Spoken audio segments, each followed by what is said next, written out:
Yes, Simba. Hello. What's good, bro? Hello, can you hear me? Yeah. Hello? Yeah, we can hear you loud and I've clear. just hooked up my Bluetooth speakers. I'm not really, Cool. I'm not really tech savvy, man. Okay. I'm still old school analog. Robocop. It's all love, man. It's all love. Thanks for inviting me, man. God, man, you're more than welcome. God, have you guys met before? Of Leroy, course. Simba, have you guys met before? Oh, cool. Yeah, man. Okay. I was just asking it. Man, I didn't go school with you brothers, man. I don't know. Yeah. I was in Ireland, bro. Yes, people. Yes, people. Welcome back to another episode of Yes. From Kings Yes, to sir. God. What's up, God? What's good, man? Yeah. Yes, people. It's your boy Leroy. I'm always with the host with the mostest. Your boy. It's UK Jesu at your service as always. Yeah, yes, sir. Yeah, people today we have a special guest with us. He's goes by the name of Simba Masaku.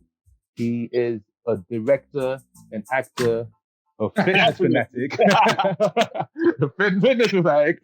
And like myself and Leroy, he's one of Hounslow's Yes, sir. own. So Simba, please Hello.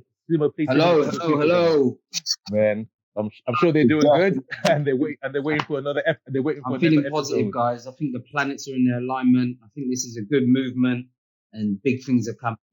Thank you. Definitely. Thank you, brother, man. Big things, man. Hounslow all the way. Sorry, no, go on. Because you know what's crazy is that, Yeah.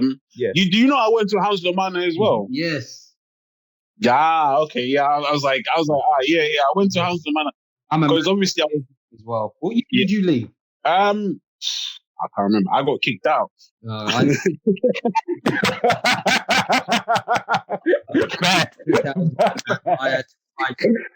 I think she was like the kind of nice teacher there. She used to do reception.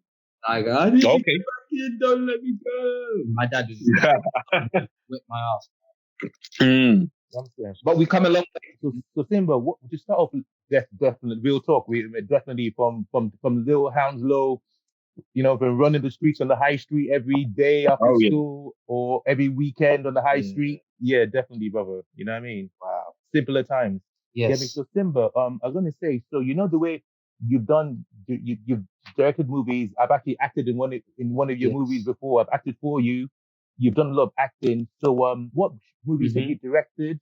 And as well as that, what movies have you acted in as well? It's a bit of a dotted, non-linear sort of foundation of my background because I started off singing, obviously R&B and always in the arts.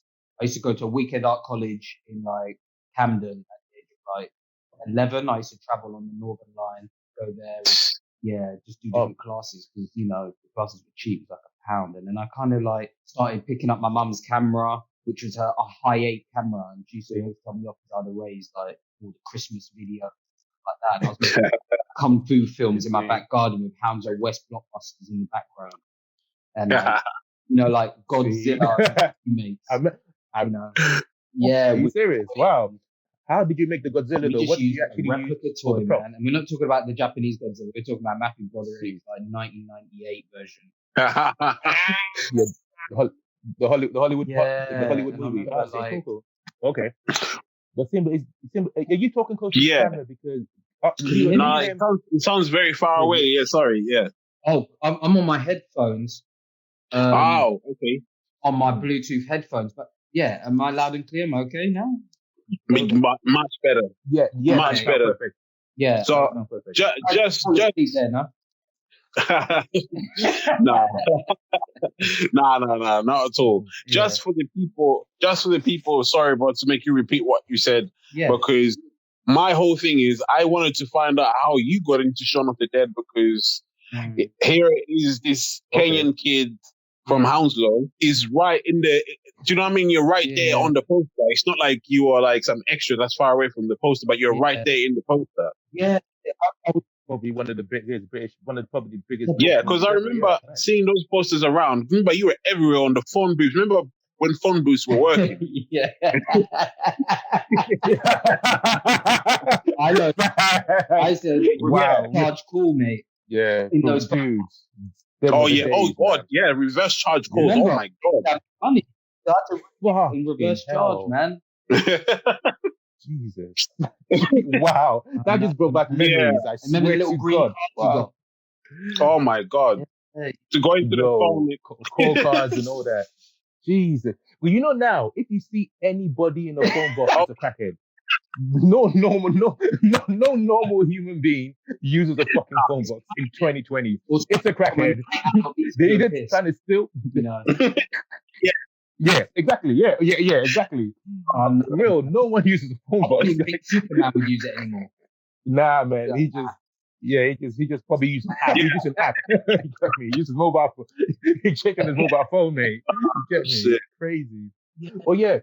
So we're talking about the Shaun of the Dead. So, bro, how did you actually get into that? How did you get into that movie? Let's start with that one. Extra agency, 2020. You know, my dad was a big help. He had an office in like Greenfield.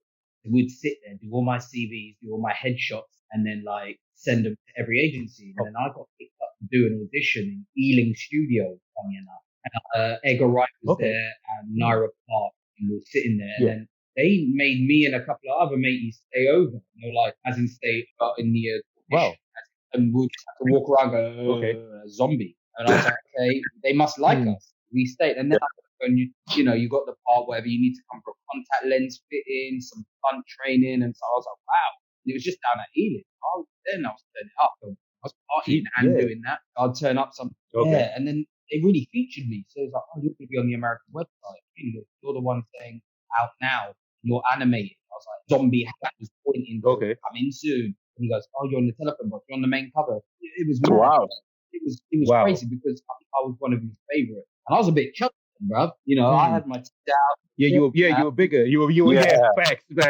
You were bigger than them days. I think I kind of got compared to Bubba from Day of the Dead, or Night of the Living Dead. Someone was like, you're as good as Bubba. And he's a famous, there's a big zombie community, bruv.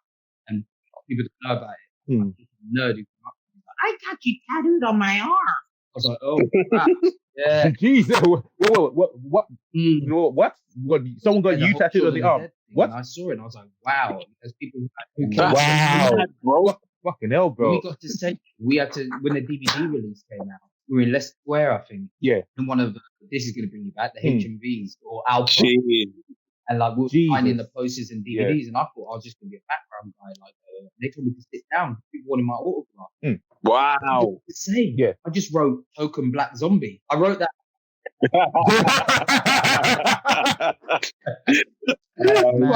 Hell, bro. I think the John Lee Zombie wasn't it George? Was it George Romero that kind of kicked it off? Yeah. That's the guy that kind of started all the sheer math and the slow madness, you know. Yeah, because I know that's reason. And kind of on the take of that, like on a side note, that's the reason why The Walking Dead never used the term zombie, because in the world of The Walking Dead, George Romero, his movies were never ever made in the world of The Walking Dead. So the term zombie doesn't exist in the Walking Dead world, basically. I think is that true? I'll be honest, I'm not a real. I remember the comics of.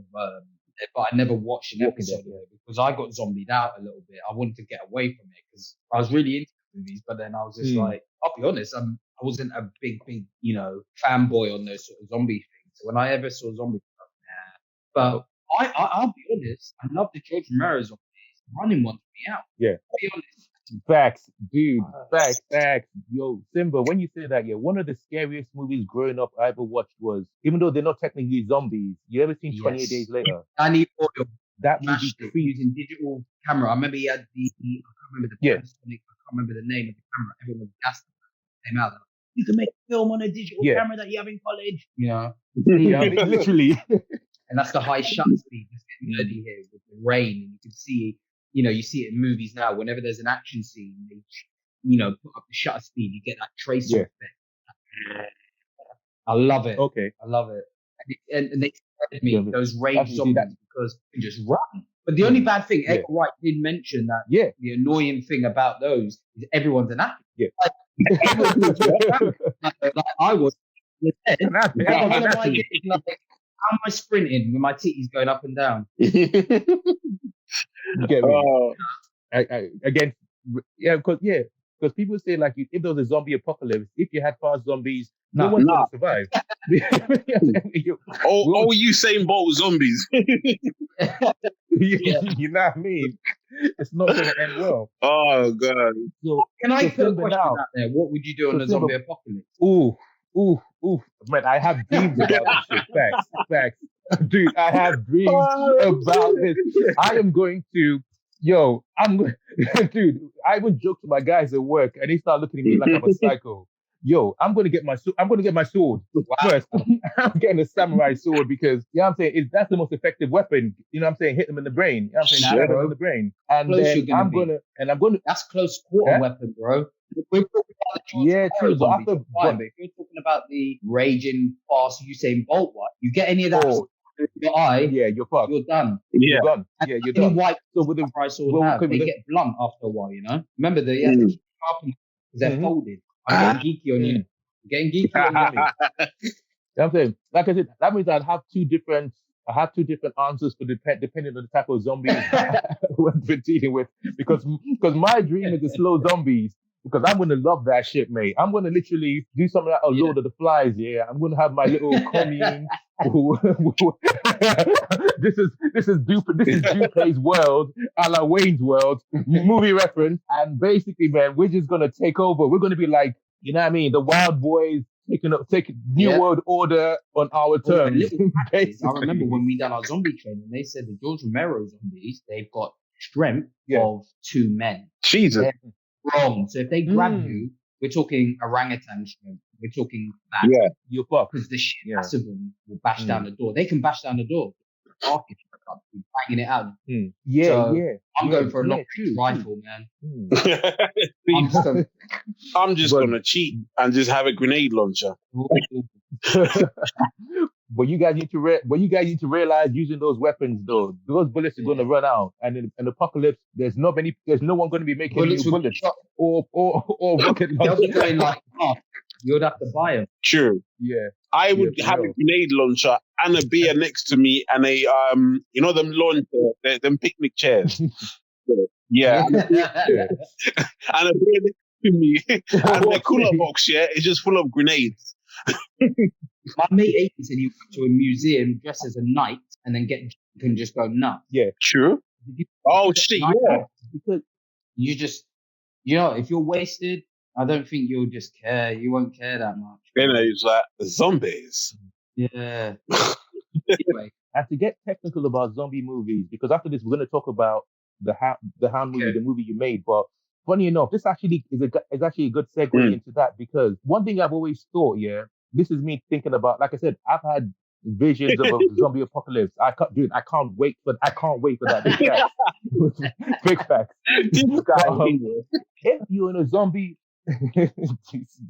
But if you're in a zombie apocalypse, you need to wear something like the way Simba just said about what dresses a knight. Go to somewhere, get that costume, or dress like those guys that drive motorcycles where they're completely covered in that kind of like that kind of fire retardant suit where you can't be bitten through. You got you meant like a Veruga.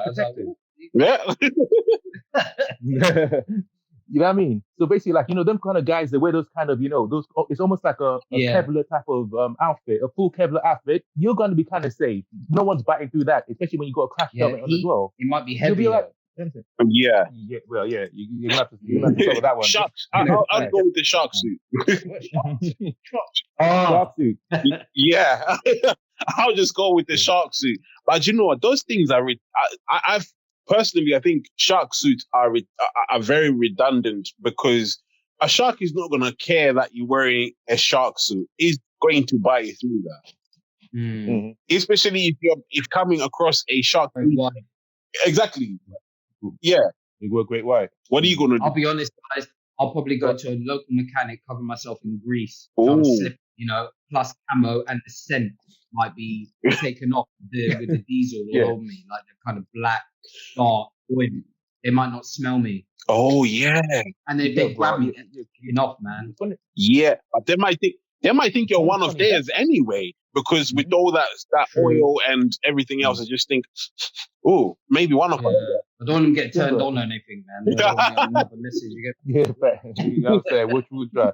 But Simba, it's kind of funny you said. It's funny you said that, and you've never seen The Walking Dead because there's a thing called the guts trick in the world of The Walking Dead, where they cover themselves in zombie guts, and they can walk amongst the zombies. That's actually one of the main tools the survivors use. They literally kill a zombie, get the guts, cover themselves with it, and walk around. And the zombies think they're zombies because they smell like zombies. So funny you should say that, and you've never actually seen The Walking Dead. Yeah. That's crazy. I'm gonna watch it. Yeah. So Simba, with the Hound, what was your inspiration? What was your thinking? What was the whole process of you thinking of it and wanting to make that movie? It was a film, I'll be honest, that I wanted to see. That was it. It's a film I wanted to see, a gritty vigilante movie, because I love vigilante movies. I love revenge movies. You know, back to the samurai stuff, and I love going like to Death Wish and stuff like that. And I just like to make movies that I would watch. And it's started off being the Hounslow Hawk, which was a bird-like character. It's funny that they've made Birdman now, but he kind of looked like that. And then it sort of metamorphosized into the Hound when I saw a dog when I was doing a music video. I was like, a dog. And I was like, wow. Okay. And there's no the Hound, it's Hound, you know? It's just Hound. Hound. You know, it means land of the hunting in the Anglo-Saxon days. Hounslow means land of the hunting. Hounslow. Oh, yeah. Wow. Okay, cool. So so when I looked at that, I was like, okay, that's a nice analogy I could use. Oh, and he's out there hunting. Yeah, he's actually doing his vigilante shit. He's hunting on an American Review, like, this is how it would go down if you're vigilante. Because he's not great. He's a little bit shit, but he's just violent. He goes crazy because his addiction is alcohol. His best friend, which is his dog, and then seeks revenge, you know. And then on that journey, he becomes a violent guy. So it's about balance. It's about identity as well. Like, you know, can you get that equivocated? Can you get that balance? Addiction. The addiction is crime. Addiction was drink. Like, can you get the balance? And what was scary is a lot of it echoed who I was, because it was a form of almost poetry. When I was writing it, and my mates could chicks are like, Simba, man, this is you. I was like, shit. Conscious. I was like, wow. And I think if it was in a form of poetry or a form of dance, it could have been done. But I chose immediately to do it. Because I love film, so I've done it that way. You know, and there's some bits that aren't what I saw in my brain, and some bits are perfect. And I think as a director, when you see that, you go, oh my God, that is exactly what I saw when I was writing it on my notepad. Now, on the screen, watching that on Amazon, and people watching that on the screening that we've done in the cinema, and people were reacting, and you saw real emotions, and I went, wow, I can provoke that. That's crazy. Straight, you know? It's, you can't even explain that. That's the beauty of art, because because if you listen to stuff like As a Man Thinks. You know what I'm saying? And it's about, and there's a term, and the thing where it says about the creatives of this world are what inspire the world. Without the creators of the world, without the creators, other men won't even bother getting up in the morning. Because people that inspire them are the ones that help them actually get through their day to day, because they're inspired or they're looking forward to something later of that same inspiration. So that's why those kind of art like that inspires people. Like, look at Jay-Z can stand in a room full of 100,000 people to see him say words. It's so true. We all can say words. We all can say words, but people want to hear that man's words because he inspires. And how he can put words together. That's what resonates. Exactly. Watching him in the Fugees in 97 in Wembley. Lauren was Who's that? Are you serious? I went to see the Fugees, and Jay-Z was in a group. I can't remember the name, but he was supporting Fugees. And I He was stealing the show. He was stealing it. And I went, this guy is sick. And he done something about God, like Coca-Cola. He had a lyric, and everyone went, oh. That might have been doing that. Yes, with Jazzo. Hawaii, so that could be his Hawaii Sophie fame days, his original days. Wow, man, Simba, you literally saw history. You literally think about that, my guy. History. That's amazing, because you know the other thing I was gonna say is, like, when we first started this episode, I was thinking, like, do you know what we said in the previous episode? I was like, do you know Hounslow is one of those places where some of us have been there for so long, and you've seen the change from 2003, when you get the East Europeans starting to come over. Culture gets more enhanced, right? The culture gets more enhanced. People start having kids with East European women, and you get now children who are half East European, half African, half Jamaican, half whatever else.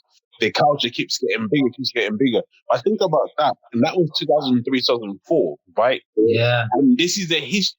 This how crazy it is. This is just after 9/11. I'm just thinking, because you know how funny that is. Like when you look at Hounslow now, you go onto the high street, they've got a market. Yeah, true. I don't even know if that market's there anymore. Let me not lie. You don't think it's there? No, it's not there anymore. No, Corona shut it down, but there's still a market that they do on weekends and stuff. Yeah. Coming from work, you see it like on the high street. Yeah, you see it. Yeah. Well, not being funny, I don't really go down the high street that much anymore. When I was younger, I was around. But nowadays, I'm a grown man. What am I going to do? Apart from going to the gym. What makes you stay away from Hounslow, man? What's wrong with it? I don't stay away from. Since I live in Milton Keynes, but I love Hounslow. Like that's because you're from here. You don't live here anymore. That's why you still have the romantic notion of Hounslow. Okay, so Simba, you asked me a question, bro. Okay, King, your God, let me say, I keep away from Hounslow because when I was younger, a lot of stuff that was normal to me is not normal to me anymore. I can't. Facts. Yeah, I'm saying, God, yeah. Leroy, facts. You know, we know that because we've been two-piece in the fun for fucking decades now. So we know this. So same with you. So basically, a lot of things that were normal to me then are not normal to me now because I'm grown and I see a lot more than before. I used to be a lot more, tunnel vision. Now I see a lot more, and a lot of the people that I know from Hounslow are literally not worth. A lot of the guys, not people in jail, but a lot of the guys that are beyond the street like that and not trying to do anything. They're not trying to do anything. I don't get why, because there's a lot of people who gas and they go, "Oh, I'm doing this, I'm doing that. Album out in June. I'm doing this, I'm doing." I go, where is it? Right? Why are you procrastinating, man? Because Hounslow so much talent. Because they're hanging. So I've gone live on my Facebook as well as I'm talking. Sorry, boys, and I just realised I've still got makeup on from filming. Okay. Cool. Oh yeah, because he filmed a skit. He was filming a skit before we by the way, people Simba was filming this. One thing I know we have to let them know as what we mean. As in Simba was filming skit for his new character just before we started on the podcast. Was it Soul? I've got a character called Soul Nager. I've got a character called Sam Montgomery and Sarah Akabusi, who's the daughter of Chris Akabusi. Yeah. A little bit of a comedy character. I'm working on a sketch show at the minute, so yeah, I'm trying to keep busy, man. Merchandise and everything, man. Clothing line. We have to push. My guy, I'm going to push for us. You're probably the busiest guy that I know in Hounslow because you're doing this, you're doing that. I saw the clothing line on Dupe. I see it on your missus. I see it on you. I see you're tagging your cousins in Kenya and stuff like that. I'm like, you're busy. You know what I mean? You got to figure who the fuck's going to do it for me. Exactly. You know what? That's it. Yeah. Who's going to do it? Why not us? Yeah. You know what I'm saying? Why not us? That's exactly why not me? Why not you? Why not Leroy? Why not anyone else? But and to get back to the point you asked, bro, about why the issue with the Hounslow guys, there's a lot of talented people out there. But Simba, this is the problem. They're around the wrong people. And that procrastination becomes a virus that kind of gets into everybody. It sinks into. So if you're sitting around people that ain't doing shit, guess what you're gonna do? You're gonna do nothing alongside them. If you're with people that like get up, let's go. Man, you're gonna get up and go. Do you think we're copycats? So hang around. A lot of people can be easily led. That's the thing. And a lot of good people that have a lot of good in them, a lot of good raw energy, raw talent, don't even appreciate themselves, don't even know themselves. And they're around people who are not pushing them to be the best they can be. I think it's fair. I'll be honest with you. I think it's fair. And people are too, like you said, they're in their comfort zone, but they're so scared to push the envelope. They're so scared to cut out of their comfort zone because they won't be cool or they won't be accepted. And I think it goes down to your foundations as a human being. It's so easy to just copy. It's so easy. It's a comfort zone thing. You can just chill and go, well, I'm going to wear those jeans because he wore those jeans. There's not enough innovators. He's raised those There's genes. not enough innovation. But you know what the point you guys have just made there, are so important. It doesn't take any effort to be nothing. Yeah. It takes no effort at all to be nothing. You know, you can literally wake up, get out of your bed. Like nowadays with all this technology, sometimes you get out of your bed. Especially like say for people who live by themselves, you get up, get in your bed or order some food. Come out, get back in your bed. I'm talking BC, before Corona or after Corona. BC, wow. The Corona thing's pissing me off because there's so many people going, I want to go outside, I want to do that. I go, these are gamers, the guys you stayed in anyway. They just want to moan. I go, you ain't going out anyway. That's true. I'm just happy that very true. I mean, turn off Wi-Fi and then there'll be a real pandemic. Exactly. Jesus, no. People are going to riot in the streets. If there was no Wi-Fi, no internet, Boris Johnson has a problem. You know what I mean? And the funny you should say that. Stay alert. Wi-Fi's gone. We are fat. Whoa. That guy was waffling. I want to say waffling, yeah. He was in Hounslow as well. I met him in Hounslow. Oh, really? Yeah, what? Oh, yeah, I think I saw man, them. Nah. What did he say that? Did he say that? No, I was like, whoa. I was like, does he even know those words? You know what I mean? Facts. You know what I mean, bro? All right, cool, bro. So Simba, I know you're busy, brother. I know you're a busy man. Yeah. It's been a great episode. We're gonna let you go. What I'm saying, really fun. I knew it was gonna go well, but honestly, we could talk all that night, innit? Yeah. Literally, yeah. I'm saying, like that's what I'm gonna say is that we're definitely gonna have to. Okay. You are our first guest. I'm saying you popped our cherry. Oh, pardon. Pause. You know what I'm saying, bro? One thing I've been asked a lot over the time is about, because we were on Spotify first, we're now on YouTube. So obviously we're now kind of trying to push the narrative more towards YouTube. But people have been asking constantly visuals. So, bro, I'm going to ask you now. So once we start with the visuals, would you like to be the first? Yes, of course, man. And I'll help you out with that. I'm always up for helping people. Yeah. We're willing to push it. And let's do it together. One team, one dream. One time. Facts, as you man. You know what? Facts. You may just say the Hounslow Nation. Yeah, that's the name of this podcast. That's the name of this episode. Hounslow Nation. Yeah, they'll call it Hounslow Nation. But you know what? Masaku, you know what I'm saying, bro? I've just got one question for Simba, though. Yeah. The sequel to The Hound, because that's been burning in my mind, because obviously, I think, is that the one Duper is in? Yes. Dogman. The Dogman, yeah. The 1.5. Yeah. See, we changed direction with that. Originally, it was going to be a little web series. Okay. Because it was kind of hot. But then we listened to each other's hearts, because I've got a team behind me. Okay. JSA, we're called Jim, Simba, and Aiden, JSA. And not job seekers allowance. Okay. We're looking to make that into a feature, but we're just waiting, obviously, for the money. Okay. Because money is of essence, really, because without the money, we can't get shit done. Because we done it on a zero budget with Hound. Right. And I tell you what, you just end up having a mental breakdown. Trust me, you need money. So what we're going to do is get the money and get it made. Script done, but we had to change angles, obviously, from writing a script for a series. Now we turned it to a film. Okay. And it's going to be so good, man. And I played Raj Singh Dhillon, obviously the Indian guy. So I had to gym, start doing my makeup. I had all the prosthetics done to look Asian, and I didn't get any grief over it. I was a bit embarrassed. I thought people go, "What are you doing?" But I'm from Hounslow, so I got it down. Well, you're doing brown play. You wouldn't expect that. Hounslow. You know what I mean? You're not being funny, brother. You have we're from Hounslow. It's almost like the Mexicans in LA, you know? Yeah. There are people. Yeah, exactly. Yeah, for real, brother. We'll talk. All right, cool. God, we'll let you take care, man. Yes, sir. People, thank you. But yeah, Simba, tell people where they can find you on your socials and stuff like that.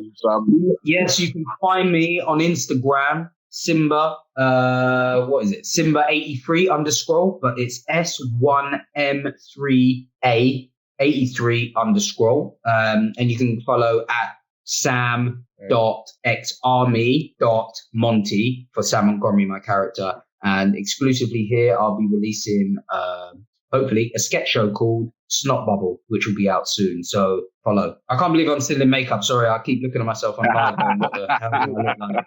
I look like a demented Michael Jackson. Can you believe that? Guys, it's been a pleasure. Thank you for inviting me, man. Simba, thank you so much for joining us, brother. And people, for those who, as always, man, for people that come here to listen for the sake of listening, thank you. And for those who come here to learn something, shit, pull up a chair. You might learn something. Close your eyes, open your ears and your third eye. And for those who come here to agree or even disagree with us, hey, put it down in the comments. Mm-hmm. Let's hear it. And remember, if you are offended, your phone was making a sweatshop. And people will leave you with this. Whatever you decide to do in life, just make sure it makes you happy, yeah? People, bless. All right, Simba, thank you so much. Peace. Thank you, brother, yeah? Catch you soon. One team, one dream. Let's go. Yes, sir. Thank you. Peace. Definitely.